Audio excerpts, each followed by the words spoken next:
Dabhoi people's cooperative credit society bank છેલ્લા 4 દિવસથી બંધ થતા બેંકના અનેક ખાતેદારો રોજિંદાપણે ધક્કા ખાઈ રહ્યા છે। ગ્રાહકોને હવે કોઓપરેટિવ બેંકો પર વિશ્વાસ રહ્યો નથી।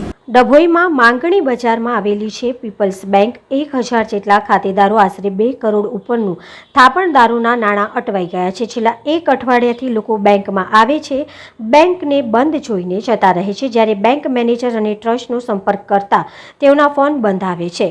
ડભોઈમાં એક પછી એક કોઓપરેટિવ બેંકો બંધ થવા માંડતા ગ્રાહકોના જીવ અથડતાલ। ડભોઈના માકણી ફળિયામાં આવેલ વધુ એક પીપલ્સ કોઓપરેટિવ બેંકનું શટર બંધ થયું।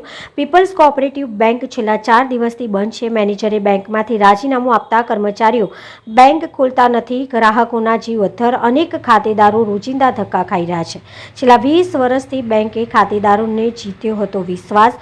પીપલ્સ બેંકમાં ખેડૂતોએ વધુ મૂક્યા છે પૈસા। ડભોઈમાં માંકડી ફળિયાના નાકે આવેલી પીપલ્સ બેંકના શટર બંધ થતા ગ્રાહકોના પૈસાનું શું? બેંક ખાતે નાણાં લેવા માટે ગ્રાહકોના ટોળા ઉમટી પડ્યા છે। ગ્રાહકોને હવે કોઓપરેટિવ બેંકોમાં વિશ્વાસ રહ્યો નથી।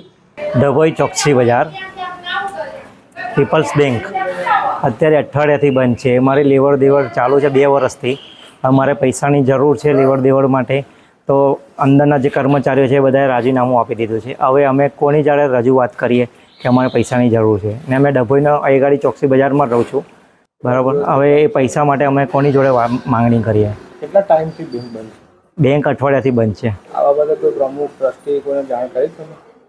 ટ્રસ્ટીઓ જોડે અમારે જાણ નહીં થઈ, પણ અમને એવી ઉડતી વાત મળી છે કે અમે જે બધી બેંકોની અંદર લેવડ દેવડમાં છે ને બધાને લોનો જે આપેલી હતી એ લોન હજુ રજૂ નહીં થઈ, એના માટે આ બેંકો અઠવાડિયાથી બંધ છે। મેનેજર બીને બધા છે ને રાજીનામું આપીને જતા રહ્યા છે।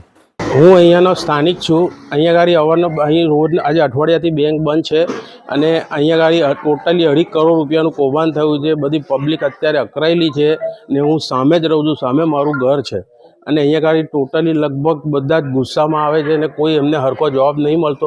ફોન કરે છે તો એનો જવાબ નથી મળતો। અઠવાડિયાથી આ તારું મારેલું છે બેંકને।